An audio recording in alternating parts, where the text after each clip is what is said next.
Well, good morning and welcome to Frankly Speaking here on WYDC TV Big Fox. I'm your host, Frank Acom, and we're broadcasting live from the Hesselson studio here on Market Street in Corning. Thank you for joining us. We got a lot to cover this morning. Of course, I'm going to fill you in on yesterday's blast. We had a great time at the Salvation Army benefit picnic. I'm going to tell you all about that. Show a couple pictures. I wasn't as good taking photos as I would have liked to, but we got kind of busy selling raffles and eating great food by Corning Catering. So we'll tell you all about that. A little bit later on, we'll be talking with Kelly Moorman with the Finger Lakes VA, the Bath VA, about Suicide Awareness Month or Suicide Prevention Month here in September.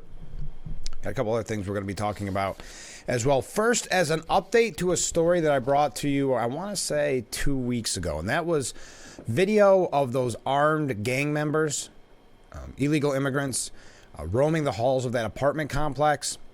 Well, a Colorado landlord has agreed to sell a troubled apartment complex that was taken over by the violent Venezuelan migrant gang called Tren de Aragua, which is probably not how you pronounce it. Landlord Zev Baumgarten has been fighting with the Denver suburb of Aurora over the apartment complex. Baumgarten is also the owner of another apartment complex. That's where the viral video showed a crew of gun-toting thugs breaking into a unit. Now, the one he's actually getting rid of is nearly as bad, just no videos of the armed gangs, but it has become, as it says here, a trash-ridden, gang-infested heckhole. Baumgarten's company has now agreed to sell, lease, or find some similar disposition for the complex, which was shuttered back in August, displacing over 300 residents, is what the Gazette is reporting. His company, Gnome Partners LLC, must also pay to clean up the site. Baumgarten's company blames a takeover by the gang for the dismal state of Aspen Grove. One investor told the Daily Post that police had known about the gang problem at Aspen Grove for nearly a year. The investor said the situation got so bad that staff abandoned the site, allowing trash to pile up and the building to go into ruin. Now, the city has finally deemed that gang a criminal nuisance, and they decided to evict the residents of the apartment complex.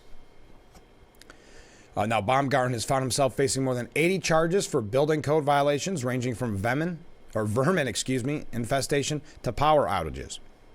Though he puts the blame on gangs, prosecutors pointed out that a second Baumgarten-owned complex, which was shuttered in August, had code violations dating back to 2020. All right.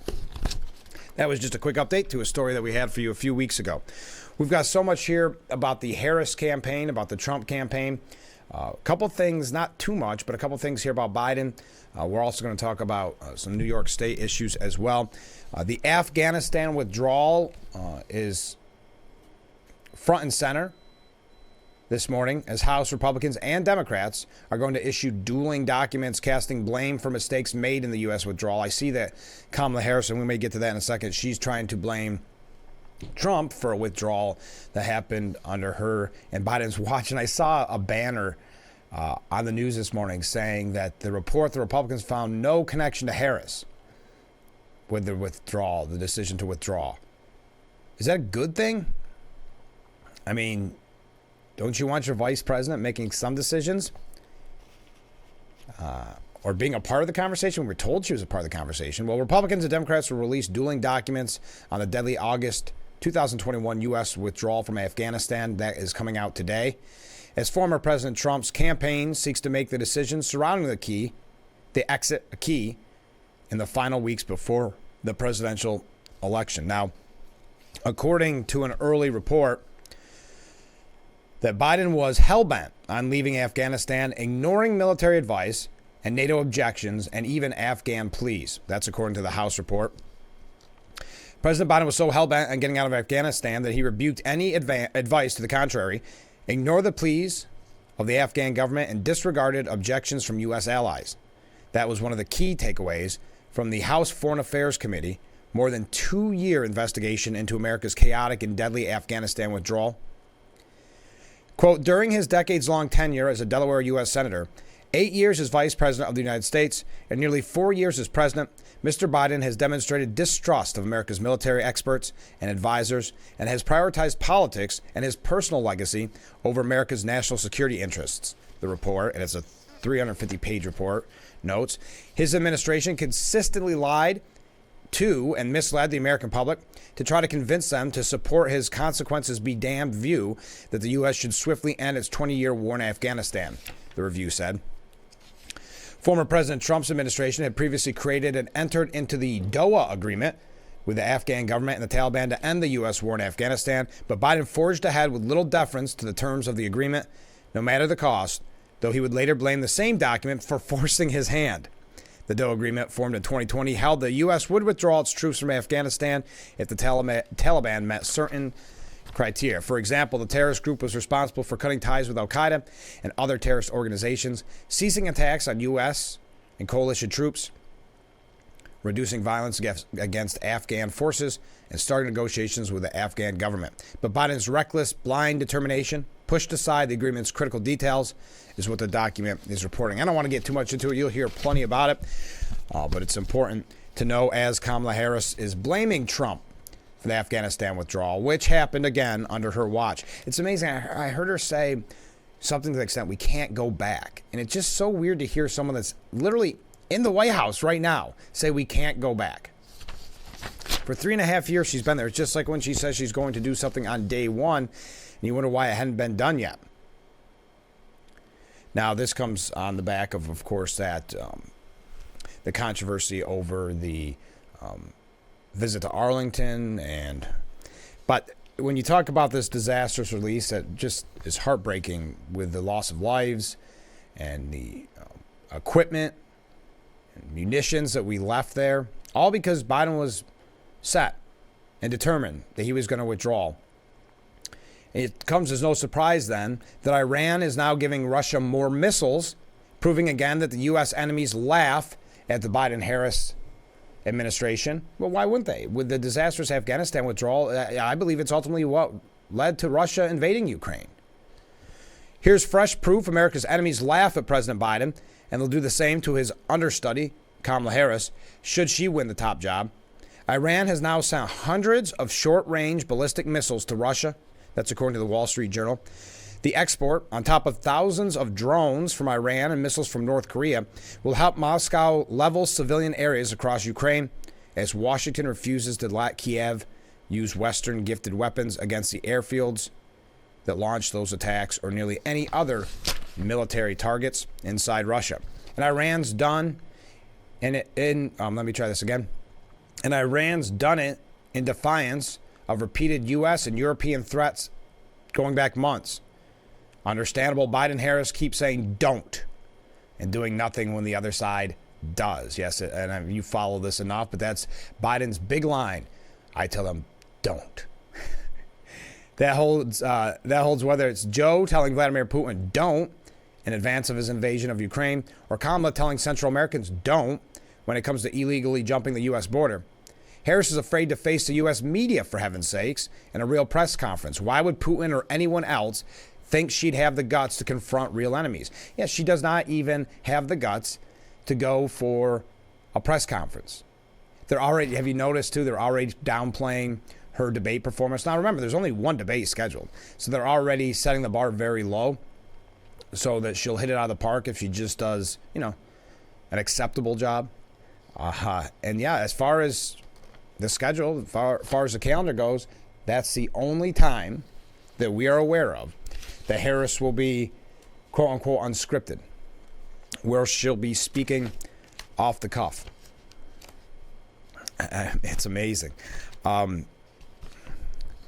Continuing, and she'll inherit the same advisors that enabled Biden's woeful weakness.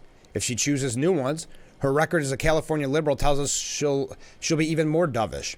As it stands, the Biden-Harris team is loath to slap Iran or push the Europeans to, because it imagines Tehran might escalate the Mideast crisis if we're mean to them. They don't want to do anything before the November election that would ruffle any feathers. Plus, Iran's new powerless president is thought to be a moderate, and the Democrat brain trust fears undermining the new president, before he could somehow do something to pull the regime's teeth.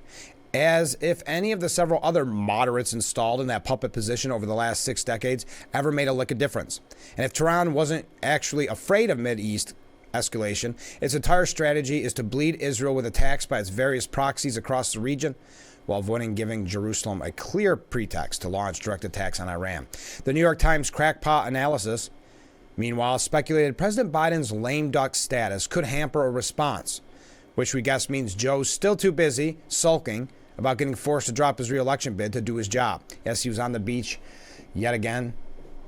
Now that he hasn't been lame on national security for his first day in his first day in the Oval Office, when he began opening the borders, planning his disastrous Afghanistan bug out, and ending Trump-era sanctions on Iran. Oh, and appeasing Putin, too, who's evaded some other nation under every U.S. president this century except Donald Trump. So that's why we point to the peace and prosperity that the media really refuses to talk about. It was President Barack Obama who put U.S. appeasement of the Tehran regime into high gear, even before his noxious nuclear accord. Trump axed that deal and had the Iranian economy on its knees until Biden took over and went back to making nice. Harris, with her total lack of foreign experience beyond showing up for photo ops, certainly won't abandon the Obama-Biden playbook, and Tim Walz, her perfectly progressive choice for vice president, quit the National Guard rather than deploy to a war zone. So if you want to keep seeing America humiliated, its friends betrayed, and its enemies gaining, vote Harris Walz, writes the New York Post. Okay. We got to take our first break. Ooh, I see a lot of comments coming in, a lot of waves. Thank you very much. We'll get to those when we come back. Stay with us. We're just getting started on this Monday morning edition of Frankly Speaking. Yes, I will have updates on yesterday's picnic. I'll show you some pictures a little bit later on, so stay with us. And we are back, broadcasting live from the Hesselson studio here on Market Street in Corning. I'm your host, Frank Acom. Thanks so much for joining us this morning. A couple comments from viewers. First off, this is very poetic. I think it's an attempt at a Kamala Harris answer to a question. We don't know anymore. She doesn't have to answer questions. I'm so glad for debate. Debate is what we do. Debate we can do. The purpose is to debate. Who am I? This has got to be Kamala Harris. All right, thank you very much. From Ken from Horseheads here. Frank, not a surprise that Liz Cheney endorsed Harris. The Republicans have rejected her, and she still has a huge case of Trump derangement syndrome. But Dick Cheney, who the Democrats portrayed as a demon in the Republican Party, and liberal pundits, when he had a heart attack, openly hoping that his heart would pop out of his chest, that was a surprise. I realize that Dick Cheney was a war hawk, that Trump called him out for that, and a good dad will stick up for his daughter, but him endorsing Harris is laughable and removes any positive legacy and credibility he had. Yeah, I was surprised by that. I understand. Tom Cotton said over the weekend with Dana Bash, which, by the way, is a side tangent. Dana Bash, I don't get the appeal. I'm not trying to be rude. I just don't see her style as being all that great. Did you? I mean, I saw it with the Harris interview, but I thought, wow, that was kind of a one and done, a little bit different. Then I watched it with Tom Cotton, just not overly impressed. But anyway, so Tom Cotton said, yeah, well, the reason that Dick endorsed Harris is because Trump beat Liz Cheney by 39 points, something like that. I'll quote it a little bit later on, but I think you're right. It makes me uncomfortable, and it's so we're so used to it. We really are as Republicans, but for Republicans to badmouth other Republicans, but to go to these outlets that said horrible, despicable things about Dick Cheney, like Ken mentions there, when Dick Cheney had a heart attack, some of the things that were being said were sickening. To go to those same outlets, to give them the exclusive as they endorse Harris. Because remember, we learned last week that Liz Cheney is the most conservative Republican perhaps in history. Conservative Republican who then told you to vote for Kamala Harris. The media is so predictable. And the fact that they even get attention, and this is why they get attention. Republicans bad-mouthing Republicans. It'll get you this kind of media attention every single time. Because Liz Cheney, for whatever you want to say, is not relevant in the news cycle. So to get as much attention as she wants, go to any outlet that she wants, all because she did the one thing that the media craves, which is a Republican bad-mouthing Republican. But again, I don't think you can call them Republicans anymore. And to Ken's point, I think it does remove any positive legacy and credibility that Dick Cheney had. I was always a big Dick Cheney fan. I really was. And he has disappointed time and time again. And the same with his daughter. We're going to talk about that in a little bit. According to Axios, America now braces for a perfect storm of election chaos. And you know whose fault that is? All Trumps, all Republicans, all MAGA. There's no way that the Democrats would have a fit if they lose. I'm sure it'll just be peace. It'll be nice. It'll be, there's protests the first day Trump won the first time. But anyway, a nail biter like no other. In the 15 presidential elections since 1964, a candidate has led by more than 5 points in the national polling average for at least 3 weeks. In 2024, that hasn't been the case for a single day. The race is extraordinarily close, and we will come down to tens of thousands of votes in just 7 battleground states. One nightmare recipe for chaos, a 269 electoral college tie, which could trigger a contingent election in the House, whereby each state delegation casts a single vote. Trump would be likely to win in this case. I like how they always go to the kind of the extreme things that could happen. I'm not going to go through all this because it's all about bad-mouthing Republicans and Trump, but that's Axios, who lost 10% of their workforce recently. New poll suggests Harris's support has stalled after, you ready for this? A euphoric August. Is Kamala Harris's surge beginning to ebb? That's the question raised by the morning's New York Times Santa College poll, which finds Donald Trump narrowly ahead of her among likely voters nationwide, 48-47. Now, who wrote this? I forget exactly. I want to say it was with the New York Times. Yeah, the New York Times. To me, the result is a bit surprising. It's the first lead for Mr. Trump in a major nonpartisan national survey in about a month. As a result, it's worth being at least a little cautious about these findings, as there isn't much confirmation from other polls. So now the New York Times is a nonpartisan national survey. Wasn't the New York Times the one that said they no longer have to be fair? It's all about getting Trump, but we're going to talk about that a little bit later on as well, because there's a story on Friday that we just missed.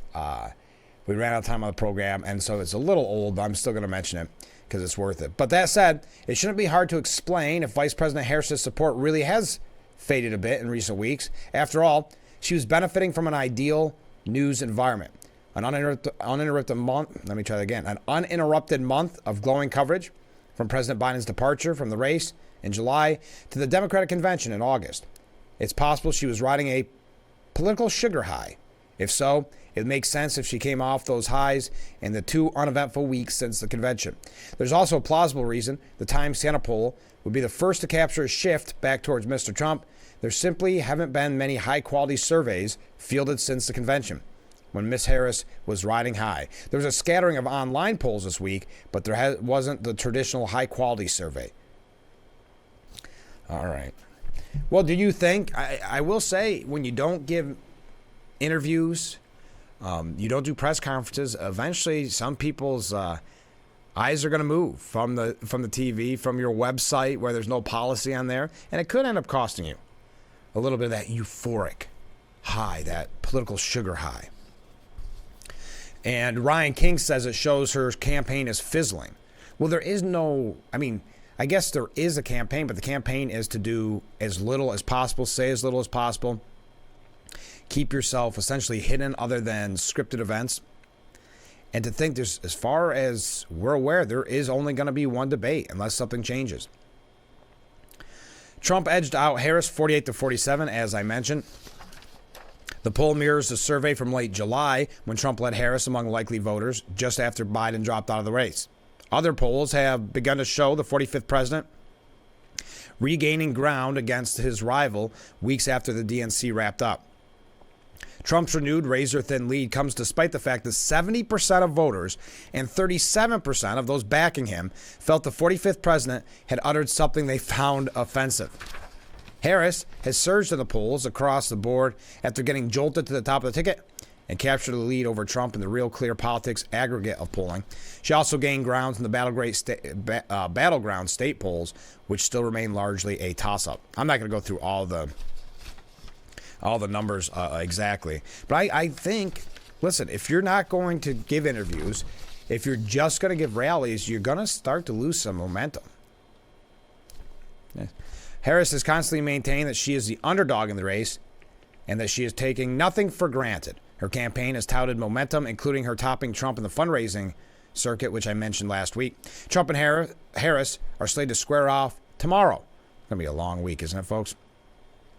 The debate will have the potential to dramatically shake up what appears to be a toss-up race for the presidency with about 8 weeks to go until November 5th. Yes, you heard me right. 8 weeks to go. That is amazing. We're going to tell you a little bit about some of the shows over the weekend, what some people had to say, like Bernie Sanders. You undoubtedly have heard what Bernie had to say. We are going to talk a little bit about Liz Cheney. Not much. I don't want to give. That's exactly what Liz Cheney craves. That's exactly what Joe Scarborough craves. Chris Christie, the Republicans that turn on Republicans, they love that attention because it's the only way that they do stay quote unquote relevant. They know that if they badmouth fellow Republicans, they will be put at the front page of every paper, and the CNNs of the world will interview them, and the MSNBCs, and who knows, maybe they'll have a future as a conservative on every panel on ABC or NBC or CBS. It's amazing. We have to take a break, though. Stay with us. We're running late. We'll be right back with Frankly Speaking. And welcome back to Frankly Speaking, broadcasting live from the Hesselson studio here on Marcus Street in Corning. So Bernie Sanders over the weekend says that it's pragmatic that Kamala Harris is always flip-flopping, always doing, depending on what outlet you go to, a U-turn on her quote-unquote core beliefs from back in 2019. Self-described Democrat Socialist Senator Bernie Sanders called Harris pragmatic. No, I don't think she's abandoning her ideals. I think she's trying to be pragmatic. My own view is slightly different. I think that in America today, there are a lot of people, rural people, working class people, who no longer believe that the United States Congress and government represent their interests. Too dominated by big money interests. Has big money ever played a more important role in a presidential election than this go around this year? Big money helped push Biden out and helped start the momentum for Harris. Harris had defended her past flip-flopping, telling CNN in her first major sit-down since clinching the nomination and last interview that she's given, she said that her values have not changed. There's a laundry list of policy items that Harris has reversed herself on, including a ban on plastic straws, a ban on fracking. She also softened on pushes for Medicare for All, mandatory gun buyback program that aides reportedly suggested dropping, the decriminalization of illegal border crossings, and a federal jobs guarantee. Now, if you recall back in 2019, GovTrack, which has now taken it down, but listed her as the most liberal member of the United States Senate, even further than Bernie Sanders.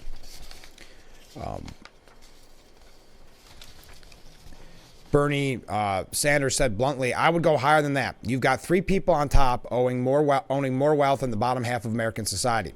You should substantially raise taxes on the billionaire class and the people on the top. So they said, you consider Harris to be a progressive. And Bernie said, I do. Look, she's not where I am. When she talks about building 3 million units of affordable housing, that's a big deal because we have a major housing crisis in America. When she talks about passing the Pearl Act to make it easier for workers to join unions, that's a big deal. I do consider her a progressive. So she's pragmatic. If you change your opinions to try to get votes, and let's face it, doing a 180 on fracking is 100% because Pennsylvania is a battleground state, swing state. So do you really think if she were to get in there that she would stay on these beliefs she has now? Would she go back to 2019? What do we know? And when is it no longer pragmatic? When is a U-turn not a good thing? Governor Shapiro, who many speculated was not chosen for her vice presidential nomination because he was Jewish at a time when, as Van Jones said, the Democrat Party is marbled with anti-Semitic bigotry. Well, Elisa Farah Griffin from ABC's, on The View, this was on Friday, asked, Kamala Harris is running a very different campaign than she did when she ran in the 2020 cycle. She's moving to the center on a number of issues. She's walked back previously held positions, like calling for banning fracking. She's gearing up for this must-watch debate with former President Trump on Tuesday. Do you think it's a strategic mistake that she hasn't explained some of those positions she's changed on more ahead of the debate? Because she's obviously going to get challenged on some of those on the debate stage. This is what, again, Pennsylvania Governor Shapiro had to say. Well, first, look, I think it's a sign of strength when you evolve on a position. And if you recall, when this first started happening, I used the term evolve quite a bit on this program because that's the term that is used. They used it with Obama. He evolved on gay marriage. He evolved on many other issues. That's what a Democrat does. They evolve on an issue. When Trump changes a position, he lied, whatever the case may be. It's never evolved, but I'll continue. Clearly, Kamala Harris has been listening to the good people of Pennsylvania when it comes to natural gas, when it comes to energy, and the fact that we're producing more energy in this nation than ever before, which strengthens our national security, strengthens our economy, and Pennsylvania is a huge part of that. She understands that. She has listened, and I think that's important. Look, I've changed my views on things. I ran in support of the death penalty after being Attorney General, top prosecutor in Pennsylvania. I changed my views on that when I finally really understood some of the challenges in our system. I think that's a sign of strength. So it's pragmatic. It's a sign of strength to do a complete 180 from your, I guess you would say, core beliefs. And now we learn that she has a years-long crash course in foreign diplomacy. Well, as we had mentioned earlier, really all she's ever done is photo ops. Vice President Harris has met more than 150 world leaders since becoming vice president, but a July sit-down with Israeli Prime Minister Benjamin Netanyahu felt different. Anyway, I don't want to go through all that. We got a lot more to talk about when it comes to Harris, about Trump, I'm going back to Ken's point. Were you surprised that Dick Cheney, not that Liz Cheney, but that Dick Cheney supported Kamala Harris? And why do you never see, you see some low-level Democrats, but why don't you ever really see Democrats do this? They're good at rallying around each other, right? And it doesn't help you professionally if you're a Democrat that turns on a Democrat. It actually hurts you very much so. You won't get those interviews anymore. You won't get invited to certain cocktail parties. It's the other side of the coin. If you're a Republican and you badmouth Republicans, you're now liked by the cool people in the media. You're now invited to cocktail parties. You get to make a name for yourself on MSNBC and CNN. I mean, Joe Scarborough's whole career was that. He was a Republican, with the Republican takeover. And just look at him now, whatever's politically expedient. So to Harris, it's evolving. She's evolving. I guess Dick Cheney and Liz Cheney evolving as well into very conservative Republicans and telling you to vote Harris.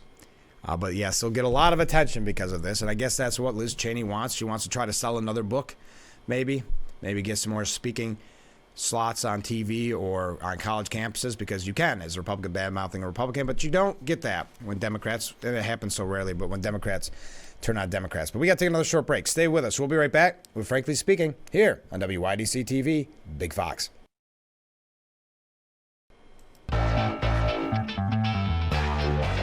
Welcome back to Frankly Speaking here on WYDC TV, Big Fox. I'm your host, Frank Acom, broadcasting live from the Hesselson studio. A good comment. Here's a good point. This is good from a different viewer before I get to Ken's. Wasn't Kennedy a Democrat, or could have at least been considered one, but you don't hear about it anymore? Yeah, I would say to your point, Kennedy, as far as I know, has always been a Democrat.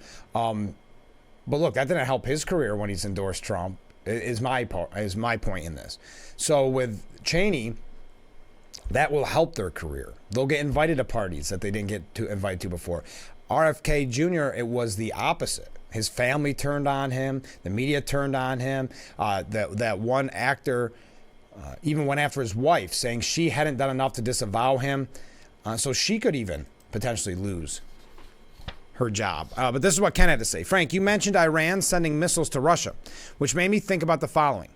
It's interesting that we endlessly hear about the 40,000 plus deaths, which include civilians and Hamas fighters in Palestine, from a very unreliable source, the Palestine Ministry of Health, which is run by Hamas. Yes, the fact that politicians and news outlets run with those numbers it's just propaganda, but I'll continue.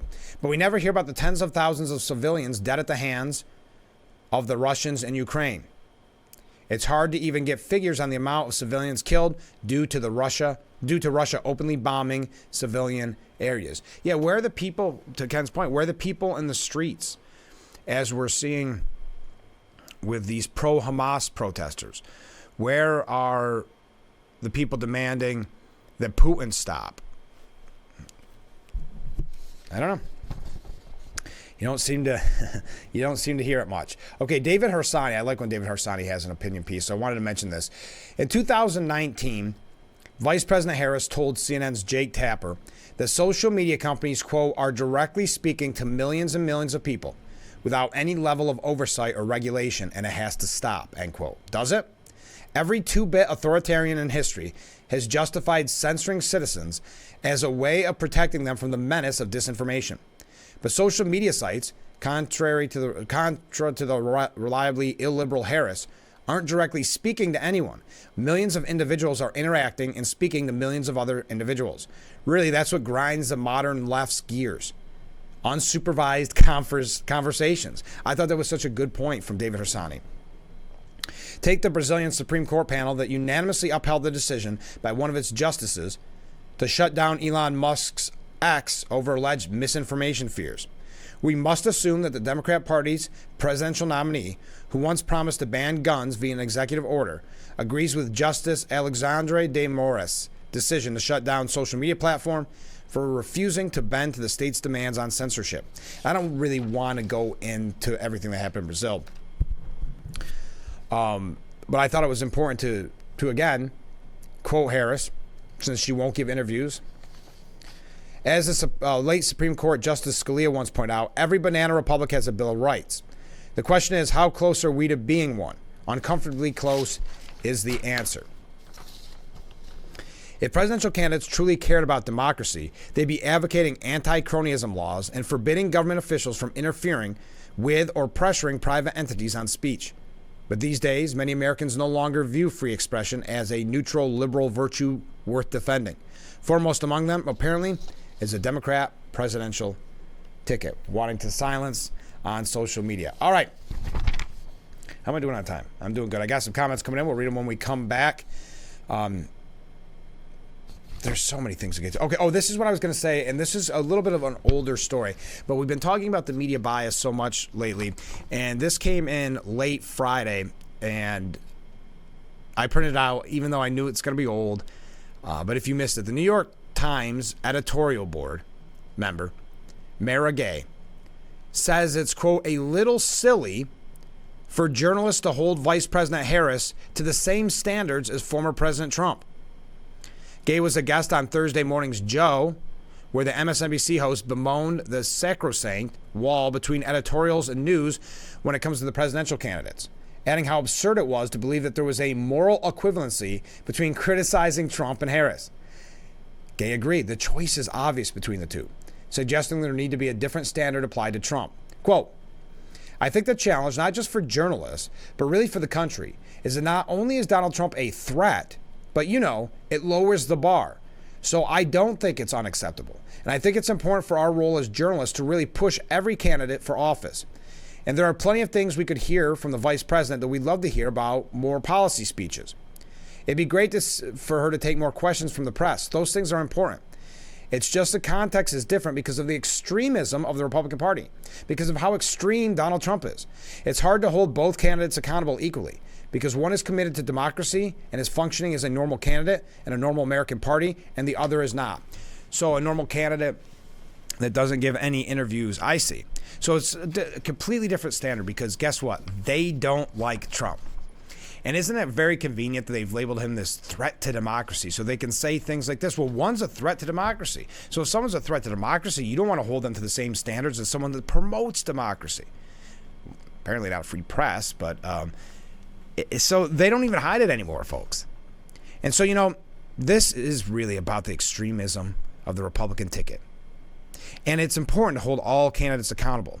It's just that when you do that, it does sometimes sound a little silly because given the breadth of what the vice president is offering the American people, there is no comparison to Donald Trump. So yes, the breadth, just just the amazing, we don't even know what policies because she hasn't pushed them, so we can't say that. But the things that she is saying are so inspirational, so historic, that it's silly to compare her to Donald Trump.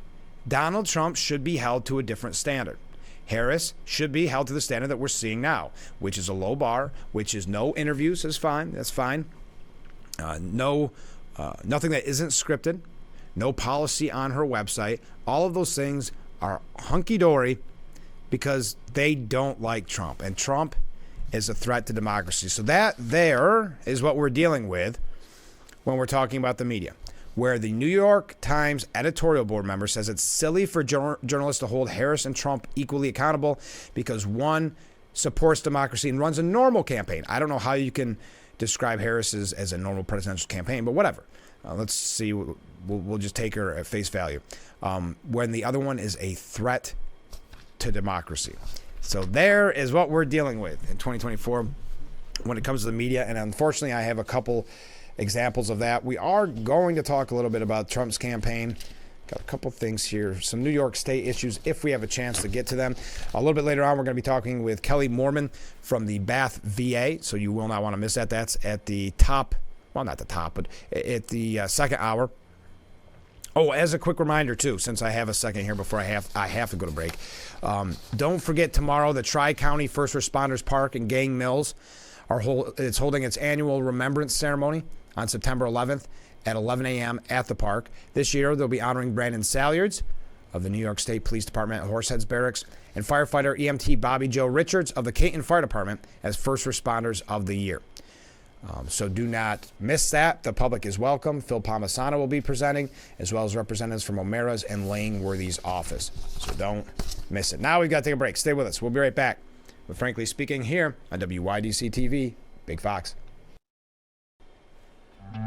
And we are back, broadcasting live from the Hesselson studio. Here's a comment. There has to be a lot of money involved for the media if the Democrats win. Whereas if the Republicans win, the money disappears for the media.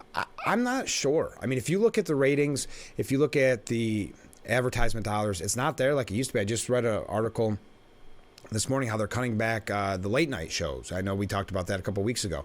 I really don't think, I think it's just that much about ideology. I think it's that blind allegiance to the Democrat Party, and very often to their detriment. I mean, if you look at, well, for instance, they support Harris, and Harris isn't helping them do their job with interviews, with press conferences.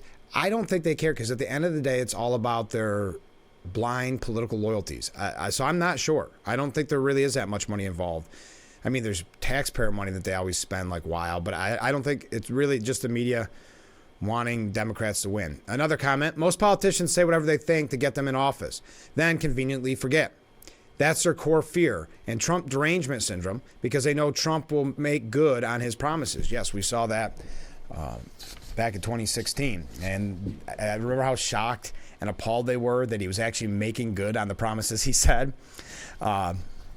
Here's a question. Do you trust Harrison Walz to run a $7 trillion enterprise? Oh, by the way, good morning. Someone sent us a nice good morning, a couple waves. So good morning. Thank you. FreedomWorks senior economist Steve Moore discussed how Vice President Kamala Harris has claimed she will lower costs for American families. And I don't want to go through all this, but I think that's a very kind of intriguing way to put it. Harris and Walz want you to trust them to run a $7 trillion enterprise. The vast majority of the top Biden-Harris administration economic and financial advisors have little or no real-life business experience. Keep that in. All right. So Harris prepares for the showdown she's long sought with Trump. Did she? Even though she kept trying to change the rules, I'm not really sure about that. They already are trying to, and I have a headline here, that they're trying to downplay her performance, set that bar low. And, Trump, unfortunately, sometimes plays into that, setting the bar so low that the media doesn't really need too much opportunity to praise her. The most important moment in the race between Harris and Trump comes this week, says CNN, as the vice president prepares for what could be her only opportunity to directly confront a former president whose political dominance she has pledged to end. But isn't that really up to her? I mean, they could do more debate, so they can't act like it's her only opportunity. But it's also like they've accepted, when I say they, the media, that she's not going to do interviews. Some have even questioned if she'll do another interview after CNN's. Their Tuesday night debate is particularly important for Harris, who is battling to define herself in voters' eyes and keep up the positive momentum she's enjoyed since becoming the nominee. The debate at the National Constitution Center in Philadelphia will be the first face-to-face encounter between Harris and Trump, who are locked in a tight race. For Harris, it's a marquee moment to show Americans that she is ready to assume the presidency, a question very much on the minds of voters as the fall campaign intensifies. Look, it's time to turn the page on the divisiveness. Why am I having trouble this morning? Sorry, it was a long day yesterday with the Salvation Army benefit. I didn't catch up on enough sleep, I don't think. It's time to bring our country together, chart a new way forward. She says this like she hasn't been in office for 3.5 years. Trump, meanwhile, is eager to negatively shape voters' perceptions of his Democrat rival and halt the gains she has made since ascending to the top. Both Harris and Trump are offering themselves as change agents of sorts. Harris has pitched herself as a clean break from a bitterly divisive era of politics dominated by Trump.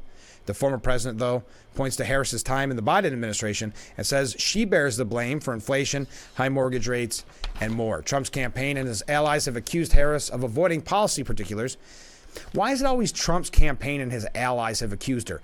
Has she avoided policy particulars? CNN.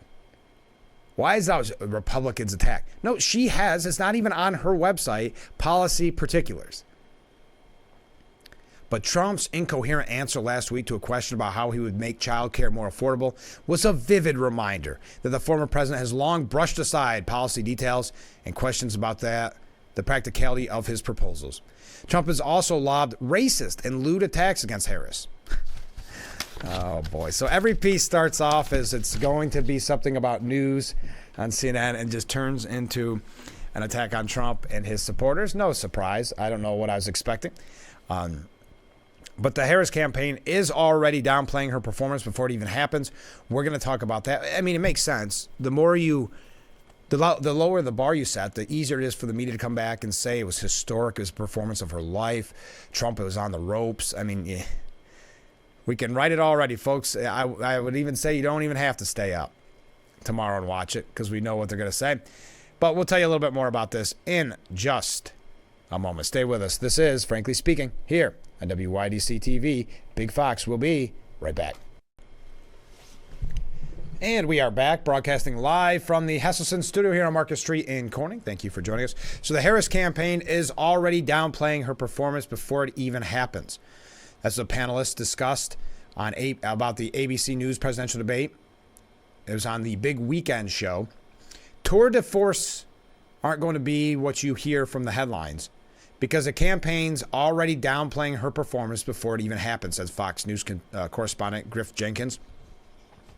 The Trump campaign offered for 3 debates, which is really out of respect for the American people and the voters, for candidates to earn their vote on Election Day. We've always had 3 debates, right? One is this format that we're going to see on Tuesday night. One is a town hall debate, and then one focuses on foreign policy. Harris was offered a Fox News debate, and she would not take that debate because Bret Baier and Martha McCallum are going to ask germane, relevant, tough questions. She wants no part of that whatsoever. Following suit behind the first presidential debate between Trump and Biden in July, mics for one candidate will be live at a time as they answer questions, while the other microphone will remain muted until it's their turn to speak. ABC News also reported that Trump and Harris will have 2 minutes to answer each question, followed by another 2 minutes for rebuttal, an additional minute for a follow-up, clarification, or response. Neither contender will be allowed to bring pre-written notes on the stage. And there'll be no opening statements from either party, and closing statements from each participant will be limited to 120 seconds. Quote, these are the rules that the Biden-Harris campaign agreed to. And if I'm Donald Trump, I'm nailed this over and over again. If you're going to fix all the problems in the country that your administration created, why haven't you done it already? They own this. Trump is not the incumbent. Harris is the incumbent. That's what Donald Trump should hammer, said Joe Concha. And Fox News' Molly Hemingway said it is patently absurd to let Harris get to this point in the process with no real interviews, no real questions, no follow-up questions, and I anticipate that they'll be very pleased with her performance, no matter what her performance is. And that's a huge advantage that Democrats have over Republicans in this propaganda environment. Yes, they're going to say, even if she didn't, they're going to say she did wonderful, that she did great. That's why her campaign's already downplaying it. So the bar is set so low. But she's not going to be hit with the tough questions because she has no policy. She does not even have policy positions up on her website at this point. And she's running for president of the United States when, again, she has never received a single vote for said position. So don't the American people have a right to hear from her, whether it is 2 more debates, whether it is press conferences and interviews? It's shocking that the media, again, has absolutely no problem with this. And like Molly Hemingway said, because of the propaganda environment of the media, she's going to have a good night. You can write the article already. You don't even have to stay up and watch it. You know exactly what the media will say. All right. Wow. Where does the time go? My goodness. Hour number 1 is in the books. I see some comments coming back. When we come back, I'll read them. Kelly Moorman will be our guest a little bit later on from the Bath VA. This is a very important interview, folks. So if anyone you know has served, maybe give them a call and say, hey, don't miss this at 7:20. It's about Suicide Prevention Month, which is September. And Kelly Moorman is the Suicide Prevention Coordinator lead. So we're going to talk to her about that very, very important interview. In the next hour, I got a couple local issues. I'll show you a few pictures, few photos from yesterday's Salvation Army benefit picnic that so many of you were so what's the word I want to use? I was going to say influential, but just so important to the success of yesterday's event. And I can't thank you enough. Really proud of how it all turned out. We had a great time. The weather cooperated. We had great food from Billy Spalding and Corning Catering. We'll tell you about that when we come back. As always, if you're new to the program, you can reach out to that number on the bottom of the screen at any time and weigh in on the topics of the day. Will you be watching tomorrow's debate? I believe most people will. What did you think about Liz Cheney and Dick Cheney's endorsement? We're going to talk about Trump in general, Harris in general, some local issues, all of that, and much, much more. I think we've got everything covered, all my housekeeping. Yes, we do. All right, stay with us. This is, frankly speaking, hour number 1 in the books, hour number 2 on its way in mere moments. So stay with us. This is Frankly Speaking on WYDC TV, Big Fox. Hour number 2 of Frankly Speaking, broadcasting live from the Hesselson studio here on Market Street in Corning. I'm your host, Frank Acom. Thank you so much for joining us. Let's get to some comments. First off, let me jump back here. A little off topic, except for Harris being from California and a liberal Democrat.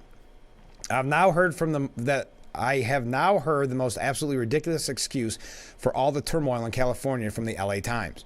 When Reagan and Schwarzenegger were in power, they fell short of correcting California's issues. And since Republicans are leaving a Democrat-run state in large number, there are not enough Republicans left behind to balance out the state's political differences. So California's issues are the fault of the Republicans.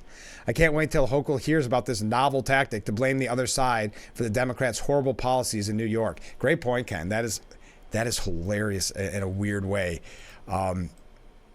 Because Republicans are leaving. Wow. Okay, thank you.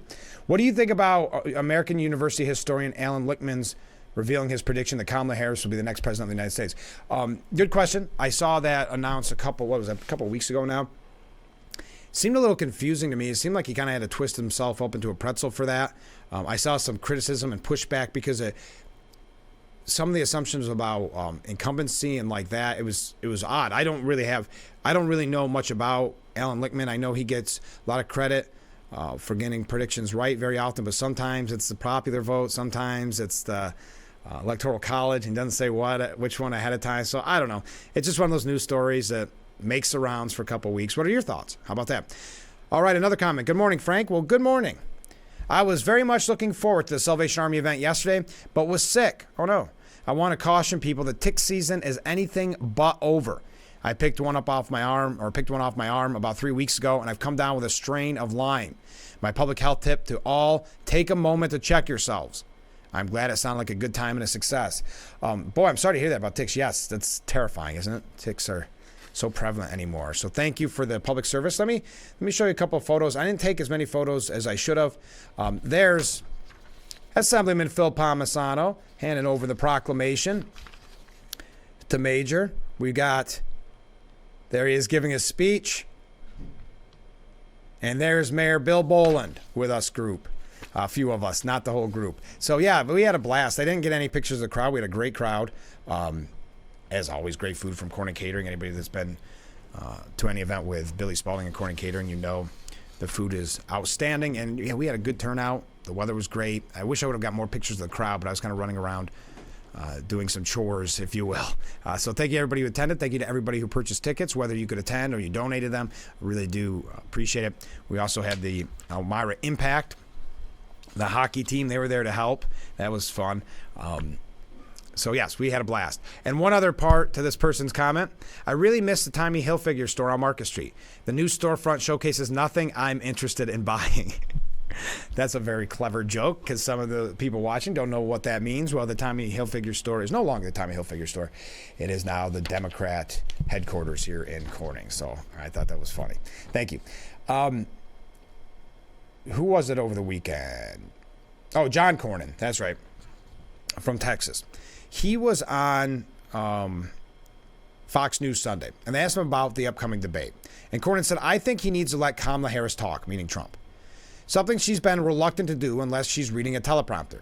And I think, we have seen the polls very close. Mainly she's coming off of this, as James Carville called, a sugar high after the coup d'etat, which was committed against Joe Biden, and then, of course, the convention. I'm looking forward to a repetition of a good debate performance of President Trump and he had with President Biden. I think he is up to it. Fundraising is important, but so are the issues and qualities of candidates. We have an outstanding group of candidates running for Senate, and I'm optimistic about our chances of regaining the majority. I hope that they have enough money to defend themselves and to talk about what they are for and what they would do if elected. I'm confident they will. So what are your thoughts, John Cornyn? Oh, thank you for the wave. Is that the Trump? I kind of do want to see the Trump that was a very different Trump in that Biden debate, which was let Biden kind of dig his own grave, let him implode and step back. I don't know if he'll be able to do that with Harris. I hope he does. I just see him being maybe, for lack of a better term, more aggressive, more confrontational. But I'm with John Cornyn that let Harris talk. She doesn't want to talk off the cuff. That she's made that crystal clear by not doing debates. Keep in mind, debates from friendly media personality, she won't even do. I mean, look, I don't know if you watched any of Tom Cotton over the weekend giving an interview.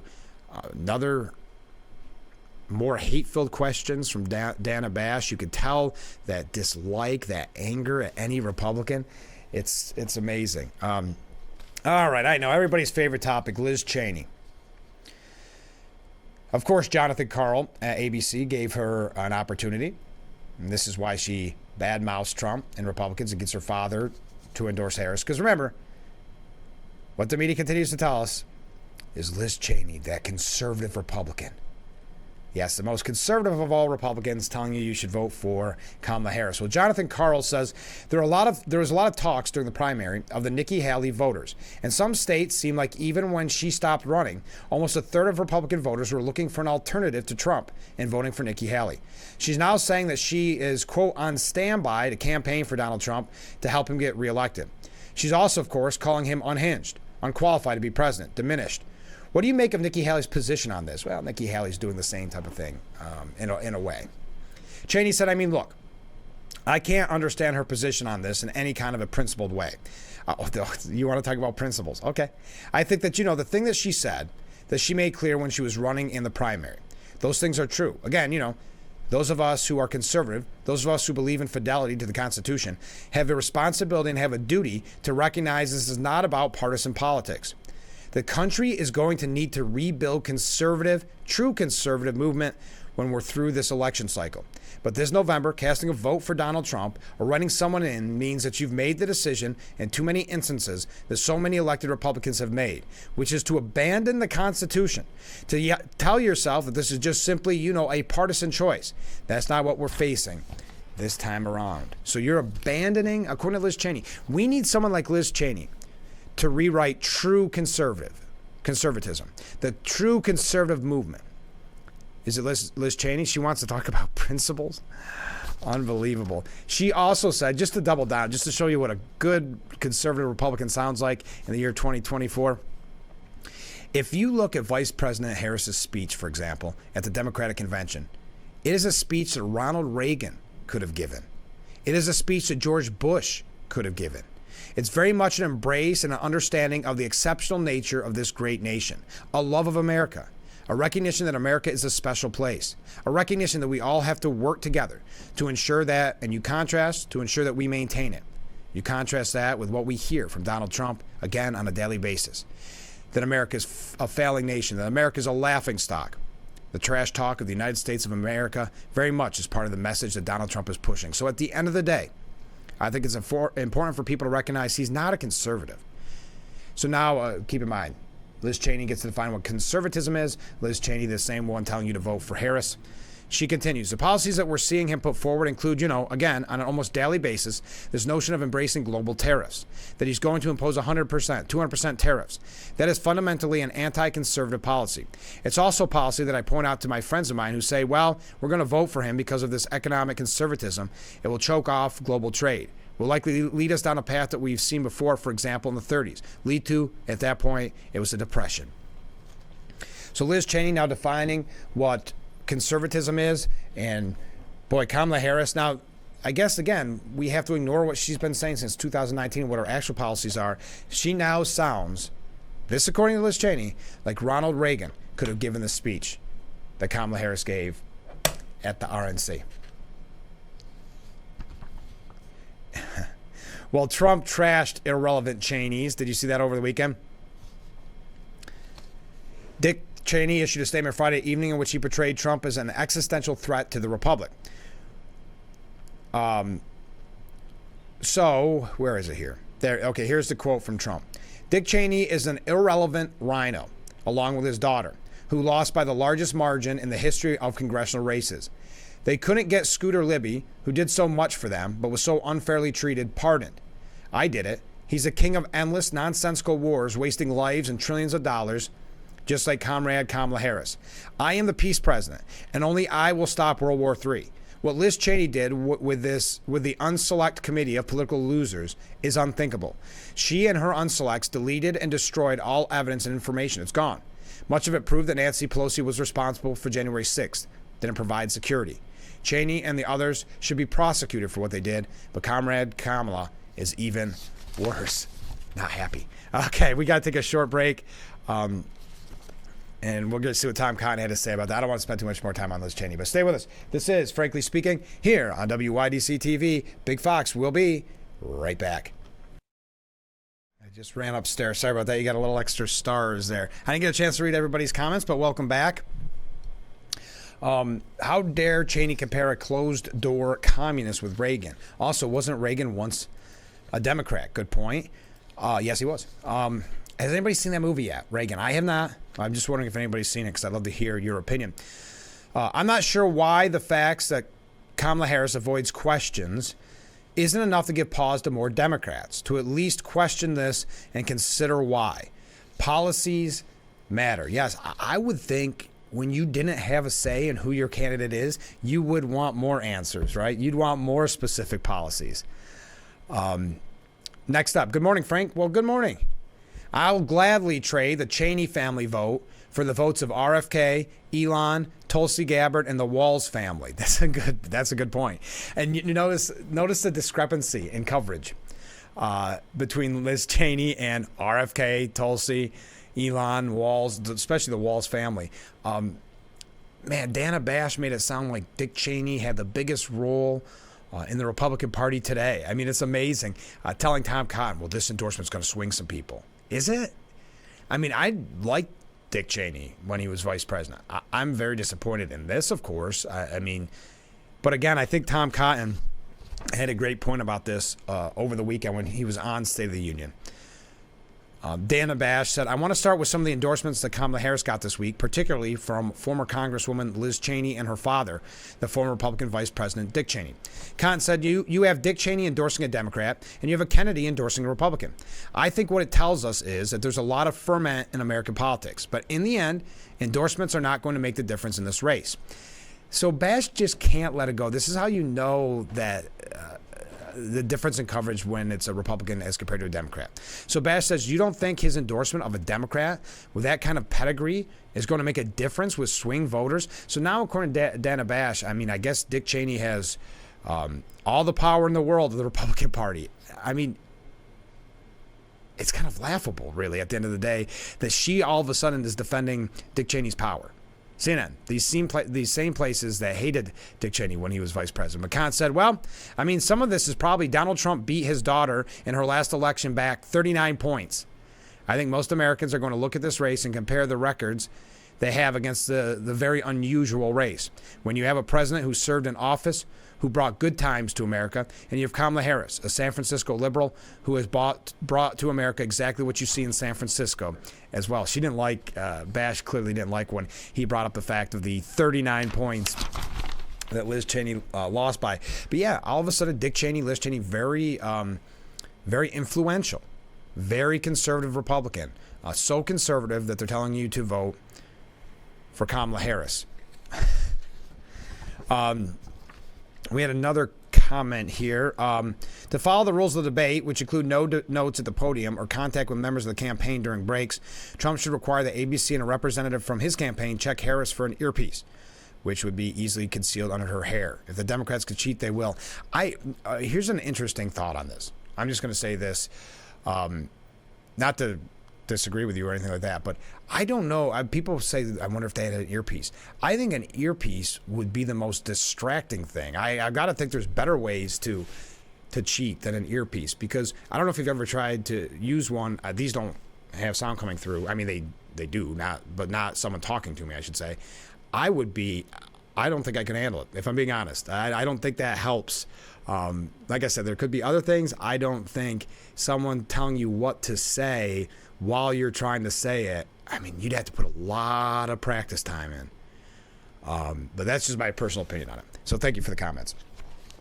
Tom Cotton, since we're mentioning him, also turned the tables on Dana Bash on guns. Tom Cotton turned the tables during an interview with Dana Bash, invoking Kamala Harris's past rhetoric on demilitarizing schools in a tense on-air exchange. You notice a tense on-air exchange because Democrats will not accept, the media will not accept the answers of Republicans.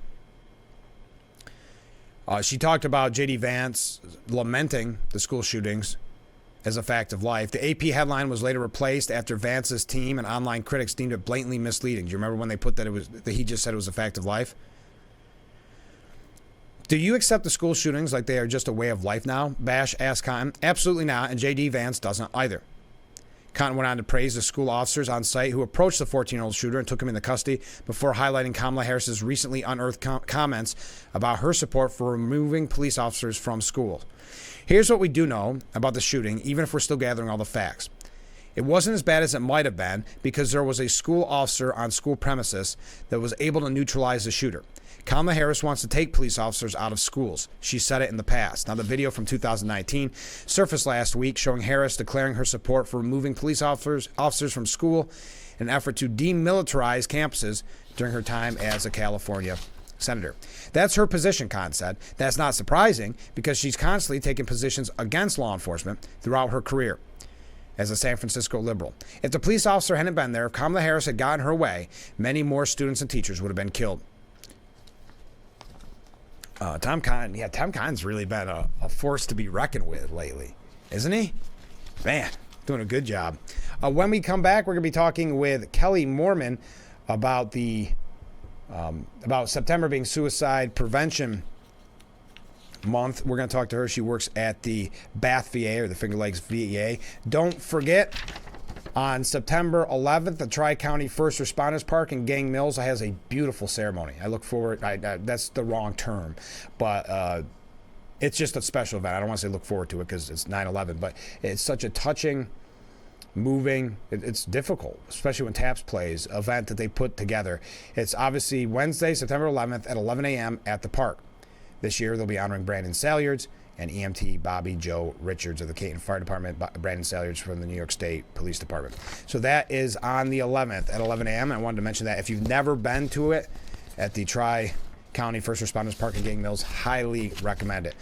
Thank you for all the waves coming in, more comments coming in. We're going to talk with Kelly Moorman when we come back, so stay with us. This is Frankly Speaking here on WYDC TV, Big Fox.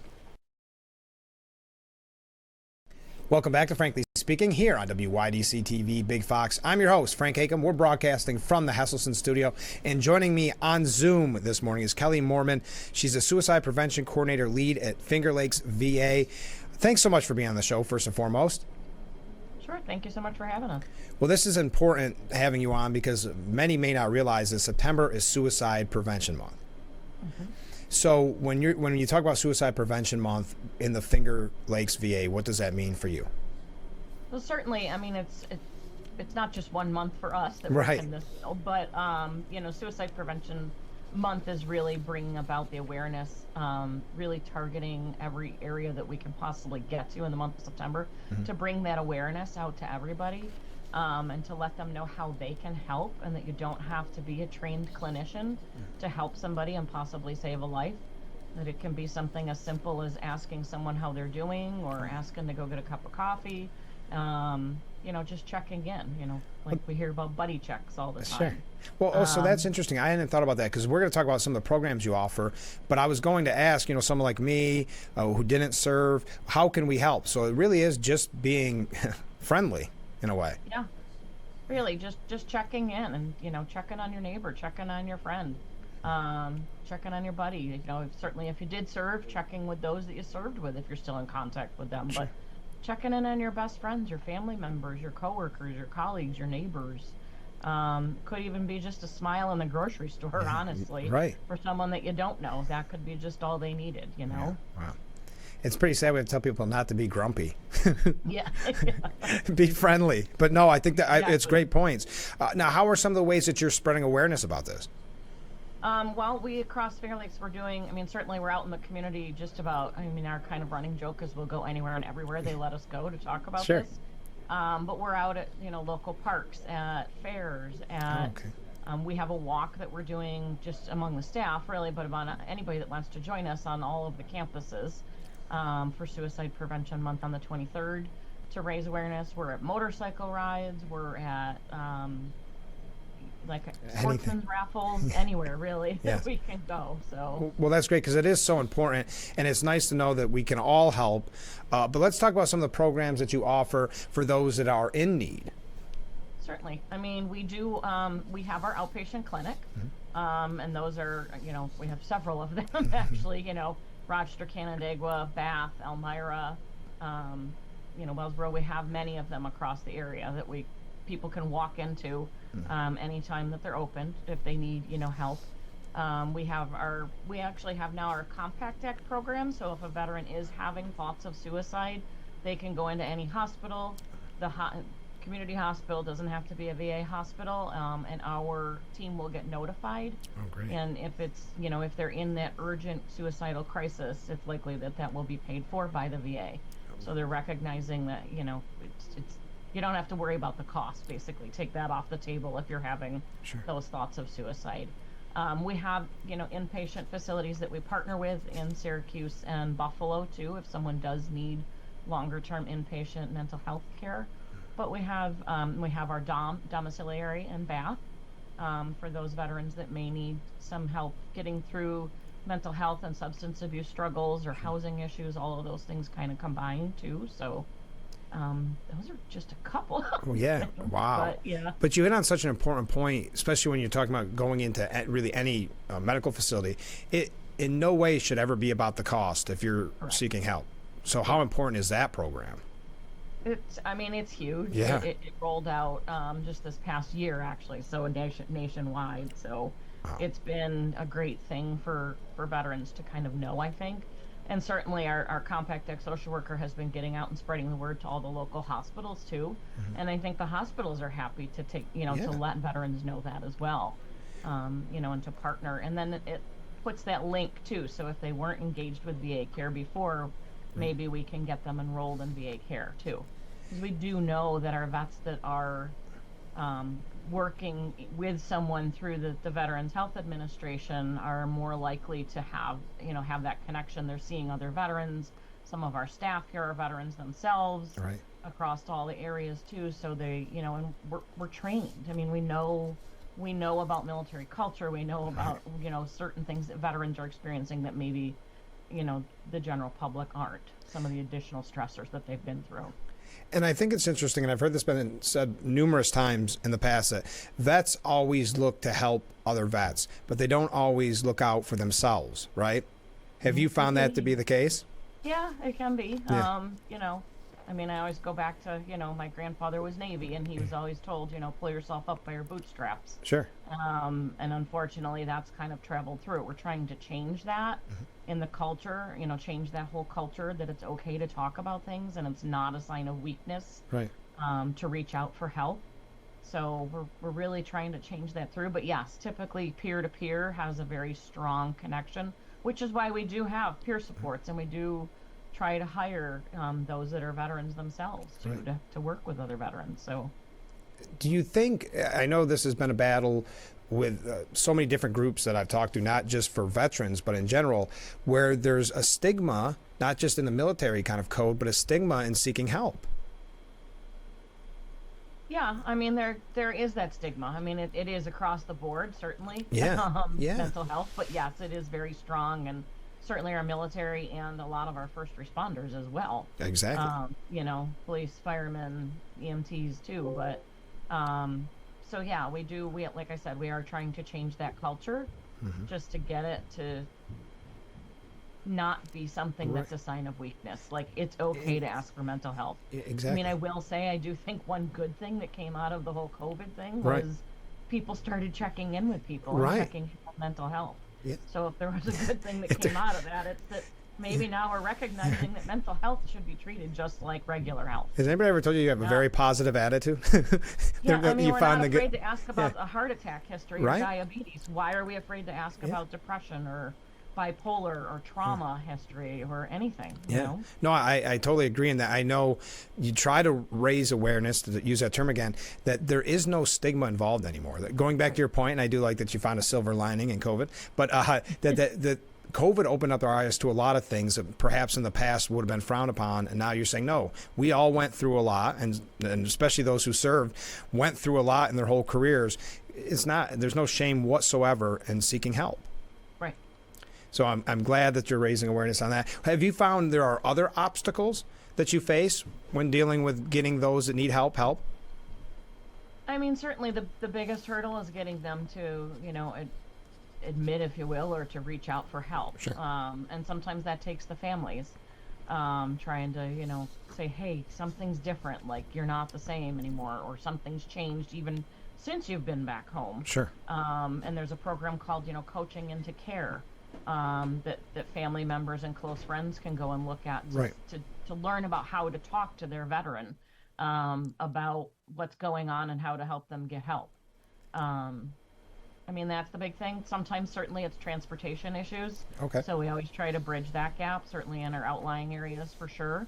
Many of our veterans have transportation issues. Either they don't drive or don't have a car, or it's a long distance. So trying to bridge that gap, we're working with community partners if we need to for something that's a lot closer. So, working with our DAV and Sure. any kind of coalitions and things like that we can do to get people where they need to be. Now, one thing I know that you offer help as well is to families, correct? Yeah. Because that's got to be an extra level of stress on them as well, with the worry and the stress of their loved one going through so much. Yeah. Like I said, we have the Coaching into Care program, which is kind of online, just trying to teach families or help families on how to talk to their veteran about coming in for help. But we can certainly do, we certainly like to involve the families when we're doing like safety planning and things. We want the family involvement. Sure. We want them to know, we want the veteran to know that they're vested too, and that it's not just them and they're not alone, right? Part of our safety planning is we ask, who are your close family or friends that you're going to reach out to? So certainly having them vested in that too. We do have marriage and family counseling here as well. Okay. So that is another option that we can do if things have been kind of tight, tense around the home with things going on with Sure. not only mental health, but even transitioning back from Sure. active duty too. We have our M2VA program too that helps with vets that are transferring back into regular culture, if you will, again, but coming back home Right. after being away for any period of time. So if someone is watching this and they feel that, okay, I need help, or I want to find out more about these programs you're talking about, or I'm a family member that wants to find out more, what's the best way to do all that to get all the information they need? I mean, they can certainly reach out to us here at the VA, any of the suicide prevention coordinators. We are happy to help with that as well. There is also on va.gov /reach. There's a whole program about, there's a whole website actually about how you can help, what the programs are that are going on, how can I, get involved. Coaching into Care, like I mentioned, is another one that they can go on and look at to see how they help, how they can help talk to their veteran too. Sure. But yeah, they can always, if there's any concern at all about a veteran, a family member can call the Veterans Crisis Line as well. Okay. And they're there 24 hours a day, 7 days a week.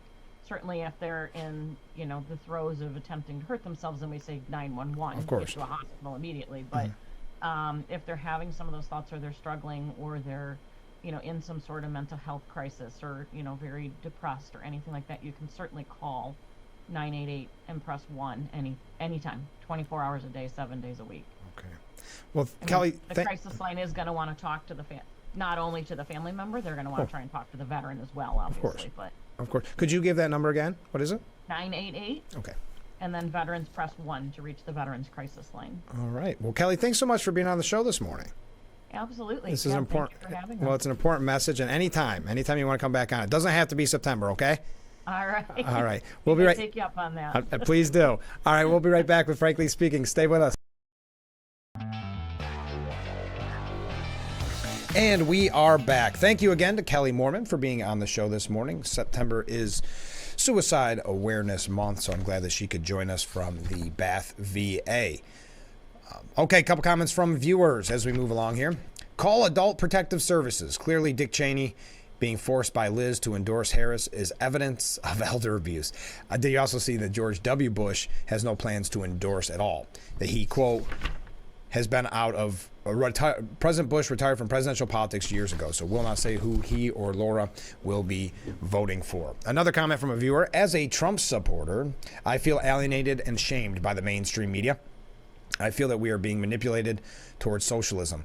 I will say the media, well, you just see it with like Dana Bash in her interview with Tom Cotton, just the anger and which proves to be wrong so often, the real-time fact checks, right? It really makes for an uncomfortable interview.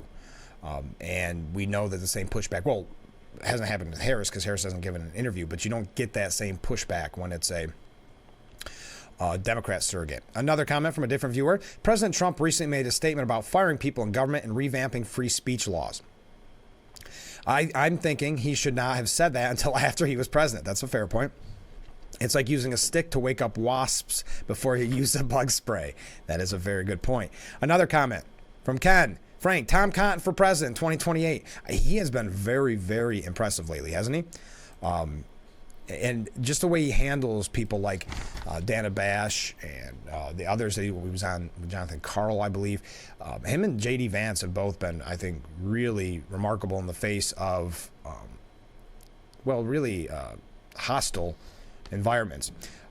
Robert F. Kennedy Jr., we've talked about him a few times, and his endorsement of Trump isn't getting the attention that maybe Dick Cheney's is. They now hate Robert F. Kennedy. The media now hates Kennedy, which I never thought I'd say. He said he believes that Republicans have become, quote, the party of the common man. In a post on X, Kennedy said there's been an inversion now where the Republican Party has become a party of the common man, of working people, of the middle class, and the Democratic Party has become the party of Wall Street, the military-industrial complex, big pharma, big ag, big tech, the big banking systems, and all of what real Donald Trump calls the deep state. All right. speaking of that, since the media makes such a big deal when it happens on the other side of the coin, oh, hey, we got some waves coming in late. Thank you. Former California State Senator Gloria Ramiro, I may have mentioned this quickly on the show Friday, left the Democrat Party, saying, not the party I once championed. I am now another near lifelong Democrat who is joining the growing number of people, including key groups like Latinos, who are leaving the Democrat Party, Ramiro said.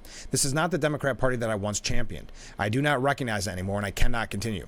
I changed my voting registration today as the sun was rising to Republican, which has, under Donald Trump, become the champion of working people. So echoing there what Robert F. Kennedy Jr. saying, that Republicans have become the party of the common man. Yes, we are going through a couple things very quickly because we don't have much time left together. So get your last minute comments in. Oh, this is kind of interesting. I don't know if you saw this from the New York Post editorial board, but he didn't mean to make it public. But a Manhattan U.S. Attorney Office biggie has ousted the contempt that they privately hold for Manhattan District Attorney Alvin Bragg's purely political prosecution of Donald Trump. Covertly taped by an undercover righty, Chief of Public Affairs Nicholas Bias claimed the case as nonsense and a perversion of justice, accusing Bragg of stacking charges against Trump and rearranging things just to make it fit a case. Secretly recorded private conversations for a gotcha is slimy, and I would agree with that. But Bias's comments prove what Andrew McCarthy and Jonathan Turley have long warned. Bragg's case never made any sense to begin with. Well, he promised he was going to do it, right? That's what he ran on. Bragg twisted what should have been, at most, a misdemeanor into a typhoon of felonies by claiming Trump intended to defraud voters in the 2016 election when he repaid Michael Cohen in 2017 to cover his perfectly legal go-away payment to Stormy Daniels. Bias guessed the prosecution is all about Bragg's ambitions. Quote, he wants to be something, a mayor. I'm not sure what he wants to be, but I know he's not happy just being the DA of New York, of a New York county. That is, it was never about justice for Bragg, but scoring with Democrat voters and politicians. Bias stated more of the obvious. Democrats are obsessed with getting Trump because it affects his candidacy if he's a convicted felon. Yes, and you've seen those comments, and don't think for a moment it won't come up quite a bit during Tuesday's debate. That Kamala will be the prosecutor, and she'll go after him as a convicted felon. And Fulton County, Georgia, DA Fannie Willis case against Trump is a mockery of justice, he added. The whole thing is disgusting. Bias is now in clear-up mode, which is full-hearted apologies and excuses. Getting caught telling the truth won't help his career. I expect most of the legal community is silent out of similar fears. And never mind how badly it undermines the rule of law and public trust in the courts. Modern progressives like Bragg care only about power, and they're happy to tear society apart to win more of it. I thought that was oh, look at all these waves coming in. Thank you. All right, so, Melania's got a new book out. Do I have time to talk? Well, let's talk about that when we come back. Stay with us. This is Frankly Speaking here on WYDC TV. Big Fox will be right back. And we are back, broadcasting live from the Hesselson studio here on Market Street in Corning. A couple comments from viewers. Frank, thanks for plugging the First Responders event on Wednesday. Well, that's a perfect excuse for me to plug it again. Thank you. It's an amazing event every September 11th, and the time just flew. The summer just flew, so I'm glad you brought it to my attention. The Tri-County First Responder Park in Gang Mills will be holding its annual remembrance ceremony on Wednesday at 11 a.m. at the park, so don't miss it. I will be there. So many others will be there. I know that representatives from O'Mara's office, Langworthy's office, and I believe Assemblyman Phil Palmisano will be attending. So that is a very big event every year, and it really, I don't know, it's nice to reflect and think back and kind of, unfortunately, remind ourselves about September 11th. So thank you. And here we got another comment from a different viewer watching Frankly Speaking live from Keuka Lake. And there's the view this morning on beautiful Keuka Lake. So thank you for the picture. Might be a little chilly morning there this morning, I'm guessing. But it looks like you're having a nice time at the lake. So thanks for tuning in. Okay, so Melania has a new book that will be coming out. And she posted almost like a trailer, like you would for a movie, for on Sunday, where she quickly criticized the state of the nation under President Biden without directly mentioning the Democrat's name, insisting tensions around the world are elevated since her spouse was voted out of office. Quote, the 2020 election results changed our lives forever. It impacted our quality of life, cost of food, gasoline, safety, and even the geopolitical landscape. The country has struggled to combat inflation during Biden's tenure, while wars between Russia and Ukraine and between Israel and Hamas have gripped the world. Melania then argued the country is more divided today than ever before, while raising the alarm over concerns about free speech in the U.S. It has become increasingly apparent that there are significant challenges to free speech, as demonstrated by efforts to silence my husband. And we mentioned that earlier, with the lawfare, but also in this case, the gag order in the Manhattan hush money trial. Trial judge Juan Mercan extended parts of the gag order until Trump's sentencing after he initially enacted it over concerns about Trump's habit of attacking people involved in the case. He was then fined $10,000 for violations during the trial, was threatened with jail time if he continued. Melania ramped up promotion for her new memoir titled Melania. Good. Last week, she said she hopes to give readers the truth, claiming she's been a victim of misrepresentation during her spouse's time in the spotlight. As a private person who often has been the subject of public scrutiny and misrepresentation, I feel a responsibility to clarify those facts. Her book is available for pre-order and is set to release on October the 8th. It will be interesting to hear from her side. We know the media, when it's not negative on Melania, gives her really no attention. Even when she was First Lady, the fashion magazines and the like that always love having the First Lady on. Like we saw Jill Biden. What was it? I don't know if it was Vanity Fair. I can't remember which outlet posted about her right before Joe got kicked out. But she did not receive those front covers, even though she's a former model, did not receive those front covers. I see some more comments. Oh, it's 61 degrees outside. Water temperature 66 degrees at Keuka Lake. Look, we've got our weather forecast. Thank you very much. It's chilly here. Elton John, this is weird. Trump got some praise from some unlikely people recently. Elton John praised Donald Trump's use of Little Rocket Man, the nickname for Kim Jong-un. Remember that? He called it brilliant. In an interview with Variety, the 77-year-old singer was asked how it felt when Trump nicknamed the North Korean dictator Little Rocket Man, alluding to his own hit song, Rocket Man. He said, I laughed. I thought it was brilliant. I just thought, good on you, Donald. The Rocket Man, yeah. Donald's always been a fan of mine. He's been to my concerts many, many times. He is friendly towards Trump and thanks him for supporting him. I've always been friendly towards him, and I thank him for his support, Elton John said. Yes, when he did that, I just thought it was hilarious. It made me laugh. I kind of forgot about that one. Little Rocket Man, Kim Jong-un. I'm surprised they asked him about that, by the way. It was revealed by Mike Pompeo in his 2022 memoir, Never Give an Inch. Trump apparently had to explain to Kim Jong-un what the nickname meant, as the Supreme Leader was not familiar with the Tiny Dancer singer. Trump then reportedly autographed an Elton John CD as a gift to Kim. Wow, that's interesting. Now, another person to praise Trump, which this is very interesting, Dwayne The Rock Johnson. Now, if you remember, it was reported that The Rock was even thinking about running for president at one time. He praised Donald Trump's show of strength following the July assassination attempt, saying Americans wanted to see the moment when Trump stood up after being shot, pumped his fist in the air, and repeatedly shouted, fight.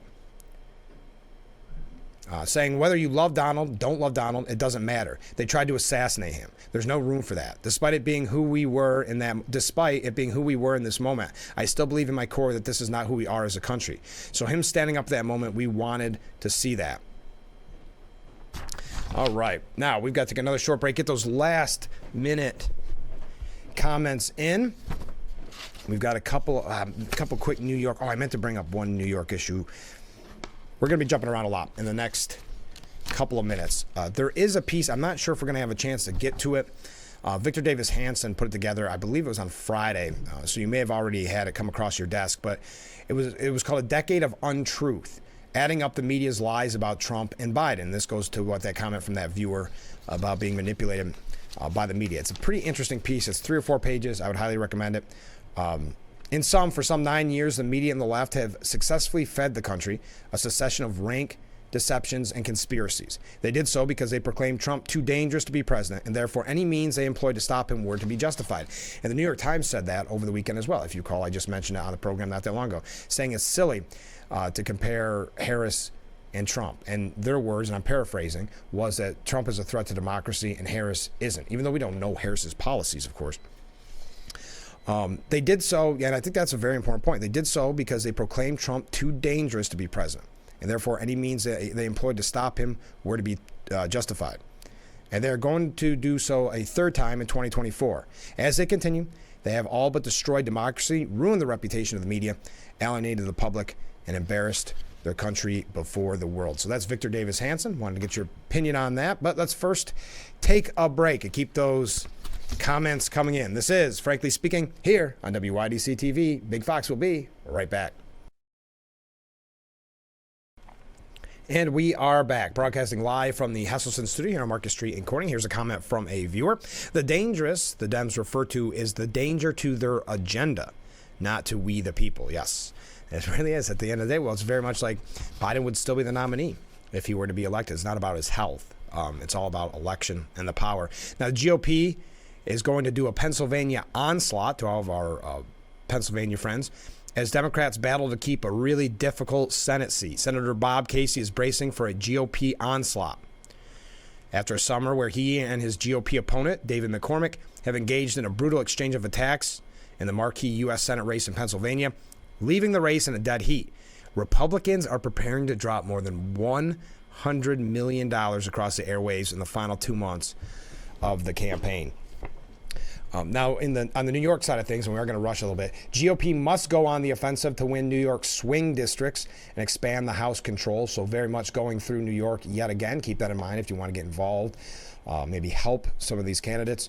On Long Island, the GOP faced 3 crucial contests in the 1st, 3rd, and 4th congressional districts. Republicans notably flipped the latter 2 by just over 31,000 combined votes in 2022. I don't want to get into all of that. Here's another comment from a viewer. I think all we can assume about Harris's policies is what she has been and done historically, like being anti-gun, anti-fracking, and so on. In other words, once a liberal, always a liberal. Yeah, I mean, even Bernie Sanders saying, well, she's being pragmatic. She's changing her core beliefs. Is she really changing? No, she's saying she is to get votes. I meant to mention this earlier, and I hope I'm not running too late. I hope we can bring it up here.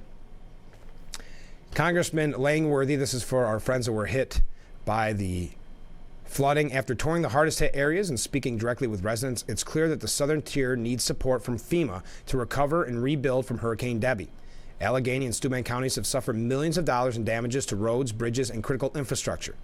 These are communities that were still recovering from flooding in 2021. I urge President Biden to approve this disaster declaration request so we can deliver the support these communities need to get back on their feet and start rebuilding their lives. Thank you to Congressman Langworthy. Speaking of Congressman Langworthy, we're going to be talking with the congressman on Thursday, so don't miss it. If you have any questions for Langworthy, he will be joining us on the program on Thursday. How are we doing on time? Andrew Cuomo wrote an op-ed at the New York Daily News. You can find it at Empire Report this morning, offering his take on what happened with the COVID deaths. It's like 5 pages. The MAGA Republicans in Congress should stop the political games and actually do their jobs. Answer the question, what went wrong during COVID and how do we make sure it never happens again? See, that's in reference to the fact that he is going to testify publicly on New York nursing home debacles, the deaths. It'll be September 10th, so tomorrow at 2 p.m. It'll be live streamed online, providing a high-profile national platform for the years-long saga surrounding the Cuomo administration's handling of the pandemic's darkest days. Cuomo previously testified about the more than 15,000 nursing home deaths in New York during a closed-door hearing of the subcommittee, which plans to release transcripts of that hearing and related testimony from top aides. If you want to live stream tomorrow's hearing, it is oversight.house.gov. Oversight.house.gov. According to the Republican National Committee, so take it with a grain of salt, they researched and found that President Biden, who spent yesterday his 16th straight day on vacation lounging on the beach, he has spent a total of 532 days on vacation, which averages out to 40.3% of his presidency. Now, again, it's Republican National Committee, but maybe worth mentioning it. Well, that does it for today's edition of Frankly Speaking. Thank you to everybody who joined us. Thank you for all the great comments. Thank you to everybody who made it out yesterday to the Salvation Army of Corning, their picnic.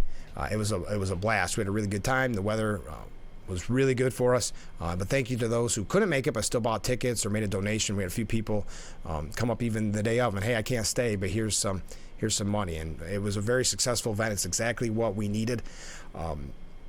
for the Salvation Army, and we'll probably do more in the future, but I do appreciate everybody, and of course Corning Catering and everybody who attended. All right, that does it for us today. Make sure you tune in every weekday morning starting at 6 a.m. for Frankly Speaking, only on WYDC TV Big Fox. We will see you tomorrow morning, bright and early. I look forward to it already. Have a great day, everyone. We will see you tomorrow. And remember, you can keep commenting. Those comments are 24/7. All right, talk to you tomorrow.